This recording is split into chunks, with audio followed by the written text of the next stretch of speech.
Hello दोस्तों, हम यहाँ पे चर्चा करेंगे रेल परिवहन के बारे में। रेल परिवहन जो कि सड़क परिवहन के बाद भारत में काफ़ी महत्वपूर्ण स्थान रखता है और काफ़ी मात्रा में यहाँ पे व्यक्तियों वस्तुओं का भी परिवहन किया जाता है। तो यहीं पे हम रेल परिवहन के बारे में इसी बारे में चर्चा करेंगे कि कहाँ पे इसका ज़्यादा से ज़्यादा मात्रा में उपयोग किया जाता है और किस प्रकार से यह उपयोगी सिद्ध हुआ है। तो आइए चर्चा करते हैं। जो रेल परिवहन है, सबसे पहले अगर चर्चा करें भारत में पहली बार रेलगाड़ी कहाँ चली, तो यह सबसे प्रथम रेलगाड़ी जो है मालगाड़ी के रूप में चली थी 22 दिसंबर 1851 को।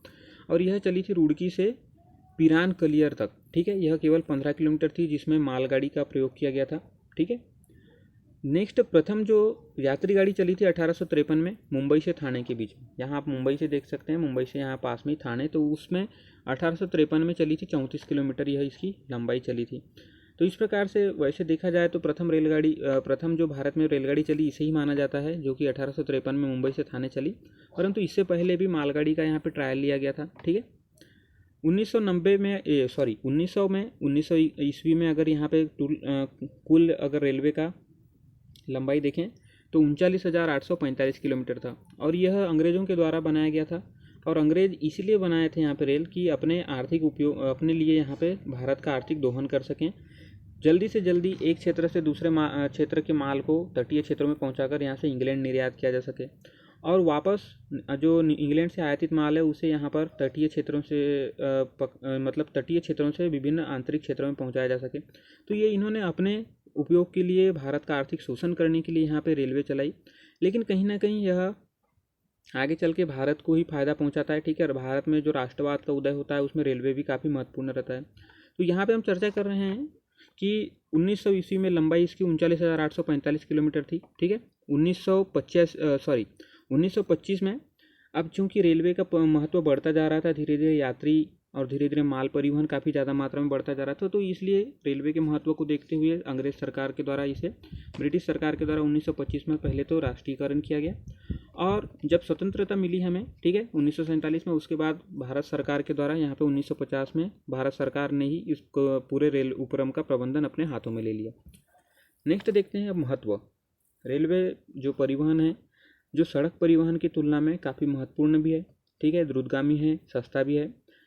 तो इसके महत्व के बारे में चर्चा करते हैं। तो आर्थिक विकास में भूमिका, जैसे कि हमने चर्चा की अभी, यहाँ पर तटीय क्षेत्रों से अगर माल को आंतरिक क्षेत्रों में पहुंचाना है, आंतरिक क्षेत्रों से तटीय क्षेत्रों में पहुंचाना है, या मान लीजिए खनिज उत्पादित क्षेत्रों से इसे खनिज को एक उद्योग क्षेत्र में पहुंचाना है, तो इस प्रकार से जो भी यहाँ पे क्रियाएं होती है तो रेलवे काफ़ी महत्वपूर्ण योगदान देता है, इसलिए जो आर्थिक विकास में यह महत्वपूर्ण है। ठीक है, औद्योगिक विकास और कृषि क्षेत्र में भी काफ़ी महत्वपूर्ण है। औद्योगिक क्षेत्र में जैसे हमने चर्चा की, यहाँ से खनिजों को अगर औद्योगिक क्षेत्र में ले जाना है तो इस प्रकार से रेलवे काफ़ी महत्वपूर्ण।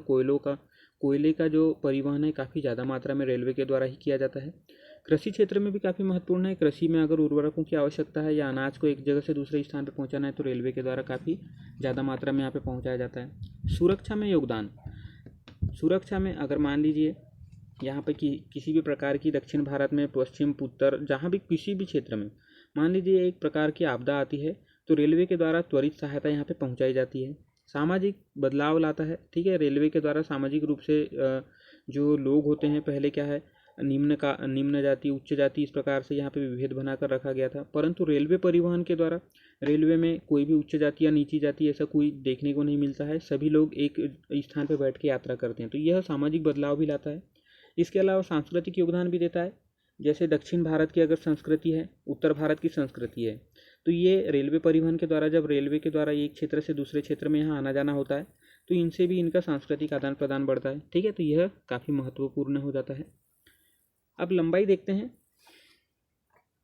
तो 1950-51 में रेलवे की कुल लंबाई हमारे भारत में 53,600 किलोमीटर थी, जो कि आगे चल के 2017-18 में 67,368 किलोमीटर यहाँ पे हो गई। ठीक है, 1950-51 में अगर यात्री परिवहन की बात करें तो 28 करोड़ यात्री यहाँ पे प्रतिवर्ष परिवहन करते थे, परंतु यह 2017-18 में 81 करोड़ हो गए। ठीक है, और माल परिवहन जो कि 1950-51 में 53 मिलियन टन का हो रहा था, जो कि परिवहन यहाँ पे 1,100 मिलियन टन का होने लगा। ठीक है, तो यह इतने प्रकार से इतने बड़े बदलाव आना शुरू हुआ धीरे धीरे रेलवे परिवहन में। सबसे बड़ा अगर देखें तो रेलवे जो है सबसे बड़ा सार्वजनिक उपक्रम है। सरकार का जो प्रबंधन में, सरकार के प्रबंधन में जो एक प्रकार से उद्योग कहना चाहिए तो यह रेलवे परिवहन उद्योग है, जो कि सबसे बड़ा है, ठीक है, भारत में। 18 लाख लोग इसमें लगे हुए हैं। एक प्रकार से आप देख सकते हैं कि रेलवे में काफ़ी लोग कार्य करते रहते हैं। मेट्रो रेल का प्रारंभ होता है कोलकाता में पहले 1995 में। आप यहाँ कोलकाता देख सकते हैं पश्चिम बंगाल में। तो यहाँ पे सबसे पहले 1995 में मेट्रो रेल की स्थापना की गई। उसके बाद 2002 में दिल्ली और 2014 में यहाँ पे मुंबई में मेट्रो रेल चलाया जाने लगा, ठीक है। रेलवे का काफ़ी महत्वपूर्ण जो परियोजना कहा जा सकता है वह है कोंकण रेलवे। कोंकण रेलवे यह पूरे पश्चिमी घाट में यहाँ पर कोंकण रेलवे का विस्तार है, ठीक है। यह काफ़ी महत्वपूर्ण है। यहाँ पे इंजीनियरिंग का काफ़ी नमूना है। यहाँ पे एक हिसाब से देखें तो कई सुरंगों का निर्माण किया है, कहीं ऊंचे क्षेत्रों से रेलवे गुजरती है। तो यह इंजीनियरिंग का ही एक महत्वपूर्ण नमूना कह सकते हैं कि रेलवे के द्वारा इतने मतलब आश्चर्यजनक कार्य किए गए। तो कोंकण रेलवे का निर्माण 1998 में हुआ था, जो कि यहाँ मुंबई के पास रोहा से लेके यह कर्नाटक मंगलुरु तक विस्तृत है, ठीक है। तो इसने 760 किलोमीटर तक यह विस्तृत है। नेक्स्ट देखते हैं अब रेलवे जो भारत में 3 गेजों में चला जाता है। ये गेज क्या होते हैं आपको चर्चा कर लेते हैं थोड़ी सी। पटरियाँ देखी होगी आपने, इतने ऐसे जो पटरियाँ होती है, ठीक है। तो इन दो पटरियों के जो बीच की जो दूरी होती है इन्हें गेज कहा जाता है, ठीक है। इसके अनुसार ही जो गाड़ियाँ होती है इनकी जो गाड़ियों की चौड़ाई होती है, अगर मान लीजिए ये चक्के हो गए रेलवे के, ठीक है, तो ये इनके ऊपर निर्भर करता है कि रेलवे में कितने भार क्षमता का परिवहन किया जा सकता है। तो जो ब्रॉड गेज होता है, जो बड़ी लाइन कहते हैं जिसे, जिसमें इन दोनों के बीच की दूरी 1.67 मीटर होती है। अर्थात यह एक बड़ी रेलवे होती है जिसके द्वारा ज़्यादा मात्रा में भार का परिवहन किया जाता है। मीटर रेलवे में इन दोनों के बीच की दूरी केवल 1 मीटर होती है, जिसमें थोड़े कम ब्रॉड गेज की तुलना में थोड़े कम मात्रा का परिवहन किया जाता है। नैरो गेज होता है यह सबसे कम, इसमें 1.76 मीटर होता है, जो कि सबसे कम होता है, ठीक है, ब्रॉडर मीटर से भी। तो इसमें उनसे भी काफ़ी कम मात्रा में जो है चीज़ों का परिवहन किया जाता है। तो ये गेज पे निर्भर करता है कि उस क्षेत्र में कौन सी रेलवे चलाई जाएगी और कितने माल का परिवहन किया जाएगा। वैसे अभी प्रयास किए जा रहे हैं कि सभी को एक प्रकार से ब्रॉड गेज में ही परिवर्तित कर दिया जाए, ठीक है। इंजन देखें तो पहले वाष्पचलित इंजन यहाँ पे उपयोग किए जा रहे थे अंग्रेजों के समय से ही, जो आगे चल के परिष्कृत रूप से डीजल इंजन हुए, और आगे चल के वर्तमान समय में अगर देखें तो विद्युत इंजनों का प्रयोग किया जा रहा है, जिसमें 49% जो रेलवे इंजन है वो विद्युतीकरण उनका किया जा चुका है। 2001 में जो यात्रियों की सुरक्षा के लिए और रेलवे संपत्ति के रखरखाव के लिए रेलवे सुरक्षा निधि का प्रारंभ किया गया, ठीक है। तो यह यात्रियों की सुरक्षा महत्वपूर्ण है यहाँ पे रेलवे में, चूँकि बहुत ज़्यादा मात्रा में यहाँ पे यात्रियों के द्वारा यात्रा की जाती है।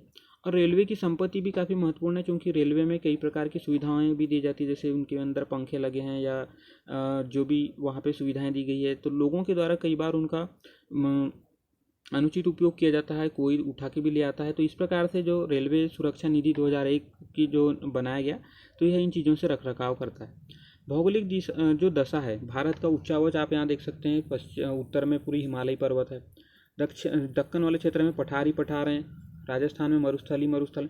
तो ये ऐसी भौगोलिक दशाएं हैं जो कि इसके विस्तार को प्रभावित करते हैं, ठीक है। रेलवे के लिए चाहिए एक समान, यहाँ पे देख सकते हैं आप कि एक सीधी एक प्रकार से समतल ज़मीन चाहिए होता है रेलवे के लिए, परंतु अगर इस प्रकार से उच्चावच है या पठार है या नदियाँ हैं तो वहाँ पे इनका जो फैलाव है वह प्रभावित होता है। अब हम प्रमुख रेलखंड देखते हैं कि भारत में कौन कौन से क्षेत्र में काफ़ी महत्वपूर्ण जो रेलखंड हैं और मुख्यालय कौन से हैं। तो दक्षिण में चेन्नई रेलखंड, ठीक है, इसे दक्षिण रेलवे कहा जाता है। मध्य रेलवे मुंबई, ठीक है। पश्चिम जो रेलवे है वह भी मुंबई में ही चर्चगेट वाले क्षेत्र में है। उत्तर में नई दिल्ली। तो यह प्रमुख यहाँ पे रेलखंड हैं जिनके द्वारा पूरा इस क्षेत्र का रेलवे संचालित किया जाता है, ठीक है। उत्तर पूर्व में गोरखपुर है, यहाँ पे देख सकते हैं।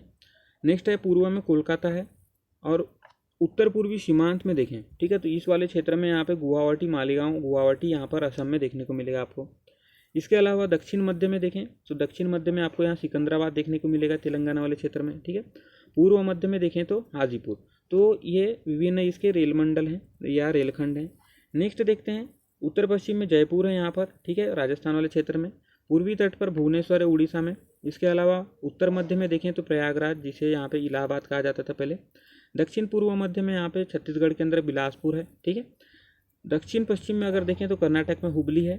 पश्चिम मध्य में देखें तो यहाँ पे मध्य प्रदेश के अंदर जबलपुर है। और मेट्रो रेल जो कि वर्तमान में इसको रेलखंड में जोड़ा गया है, यह पश्चिम बंगाल के अंतर्गत आता है। तो ये विभिन्न इसके रेलखंड हैं जिनके द्वारा पूरा भारत का रेलवे संचालित होता है। नेक्स्ट देखते हैं आप रेलवे की समस्याएं। चूँकि इतने बड़े क्षेत्र में रेलवे का परिवहन किया जाता है, तो इतने बड़े परिवहन को संभालने में भी कुछ कुछ समस्याएं आ ही जाती है, तो उनमें भी देखते हैं उनकी समस्याओं के बारे में। तो जो यहाँ पे हमने जैसे चर्चा की थी कि सबसे बड़ा सरकारी उपक्रम है और इसमें 18 लाख कर्मचारी कार्यरत हैं। तो इन 18 लाख कर्मचारी में 42% तो इनके अकुशल कर्मचारी हैं, अर्थात ये उतनी कुशलता से यहाँ पे कार्य नहीं करते, और 56% केवल और केवल इनके वेतन पे ही व्यय हो जाता है। ठीक है, तो इस वजह से जो यहाँ पे रेलवे की आय होती है उसके द्वारा यहाँ पे रेलवे में ज़्यादा मात्रा में पैसे नहीं लगाए जाते हैं और निवेश नहीं किए जाते हैं, जिससे कि रेलवे की जो स्थिति है काफ़ी दयनीय हो जाती है। राजनीतिक दबाव की वजह से भी कई बार अनार्थिक योजनाएं ला दी जा सकती है, जैसे कि रेलवे का जो किराया अगर रेलवे बढ़ाना चाहे तो सरकार के द्वारा किसी न किसी रूप से उसको रोक दिया जाता है। माल परिवहन के भाड़ों को बढ़ाने की बात आती है तो उसको भी रोक दिया जाता है। तो यह रेलवे के घाटे के लिए बजट घाटे में वृद्धि करते हैं। ये सारी जो चीज़ें हैं, राजनीतिक हस्तक्षेप, यह बजट घाटा में वृद्धि करने में सहायक होता है। वितरण में देखें तो प्रादेशिक असमानता है, जैसे कि यहाँ पे महाराष्ट्र में काफ़ी औद्योगिक क्षेत्र है, इसलिए रेलवे का परिवहन यहाँ पे ज़्यादा है। अगर उत्तर पूर्व वाले क्षेत्र में देखें, उत्तर पूर्व वाले क्षेत्र में यहाँ पे ज़्यादा मात्रा में रेलवे का विकास नहीं हुआ है, क्योंकि यहाँ पे औद्योगिकरण की कमी है। ठीक है, जो सड़क परिवहन से भी प्रतिस्पर्धा है। सड़क परिवहन चूँकि काफ़ी रेलवे की भी तुलना में सस्ता और सरल है, और घर से घर पहुँच तक की यह सुविधा प्रदान करता है सड़क परिवहन, जो कि रेलवे नहीं कर सकता। रेलवे के लिए एक पर्टिकुलर स्टेशन चाहिए होता है, एक रेल पथ चाहिए होता है। तो ये सारी चीज़ें जो है सड़क परिवहन में प्रतिस्पर्धा आ जाती है। ठीक है, जो महंगे ईंधन भी एक महत्वपूर्ण समस्या है कि रेलवे के जो ईंधन है, अभी बिजली भी काफ़ी महंगी हो गई है, और जबकि राजनीतिक हस्तक्षेप से यहाँ पे जो किराया भाड़ा है उसको बढ़ाने में भी यहाँ पे रेलवे को परेशानी का सामना करना पड़ रहा है। रेलवे में आधुनिकीकरण का भी अभाव है कई जगहों पे। अभी जैसे हमने यहाँ पे चर्चा की कि जो बिजली चलित इंजन है केवल और केवल 40% है। वहीं डीजल और वाष्प तो खैर अभी नहीं चलती है, परंतु डीजल चलित जो इंजन है या कोयला चलित जो इंजन है वह भी काफ़ी मात्रा में यहाँ पे प्रयोग किए जा रहे हैं। तो ये सब इनके समस्याएं हैं रेलवे के। अब सरकार के द्वारा कुछ प्रयास भी किए गए हैं और रेलवे के द्वारा भी, तो उसको देखते हैं। माल ढुलाई मार्ग का निर्माण किया गया है। ठीक है, तो एक प्रकार से एक अलग रेलवे लाइन का निर्माण किया गया है, जिसमें यात्री गाड़ी न चल के सिर्फ और सिर्फ माल ढुलाई जो मालगाड़ियाँ होती है केवल वही चलें। उच्च तीव्रता यात्री ट्रेनों का निर्माण किया गया है। ठीक है, जैसे दुरंतो एक्सप्रेस हो गया, और भी कई जो भी सुपर फास्ट एक्सप्रेस होते हैं, तो इन सभी का निर्माण किया गया है कि एक क्षेत्र से दूसरे क्षेत्र में जल्दी से जल्दी यहाँ पे परिवहन किया जा सके। आदर्श स्टेशन योजना प्रस्तुत की गई सरकार के द्वारा, और इसके द्वारा रेलवे के जो स्टेशन होते हैं उसको स्वच्छ रखने का काफ़ी प्रयास किया जाता है। पूरे भारत देश में जितने भी रेलवे स्टेशन हैं उनको इसमें पार्टिसिपेट करने के लिए प्रोत्साहित किया जाता है। ठीक है, इसमें सहयोग करने के लिए, और इसमें उनको एक रैंक दिया जाता है, फर्स्ट रैंक, सेकंड रैंक। तो इस प्रकार से उनमें एक प्रकार की प्रतिस्पर्धात्मक भावना जन्म लेती है, जिससे कि अपने अपने क्षेत्र के जो रेलवे स्टेशन होते हैं उनको स्वच्छ रखने के लिए यहाँ पे प्रयास किया जाता है। बायो शौचालय की शुरुआत की गई। पहले के जो शौचालय होते थे वो खुले शौचालय होते थे, परंतु अब बायोडिग्रेडेबल जो शौचालय की शुरुआत की गई, जिससे कि रेलवे में यहाँ पे साफ सफाई में काफ़ी महत्वपूर्ण परिवर्तन देखने को मिलता है। तो ये रही हमारी चर्चा रेलवे परिवहन को लेके। आइए देखते हैं हमने क्या क्या चर्चा की रेल परिवहन में। तो हमने रेल परिवहन में पहले तो इतिहास जाना उसका, ठीक है, लंबाई देखी और महत्व के बारे में चर्चा की। उसके बाद में हमने पूरे एक एक करके, पहले 3 गेज होते हैं, उसके बाद में हमने एक एक करके रेलखंड और मुख्यालय की चर्चा की। ठीक है, नेक्स्ट हमने रेलवे की समस्याएं देखी और सरकार के द्वारा और रेलवे के द्वारा किए गए प्रयास के बारे में चर्चा की। तो दोस्तों, अगर आपको जानकारी पसंद आई हो तो उसे शेयर कीजिए। धन्यवाद।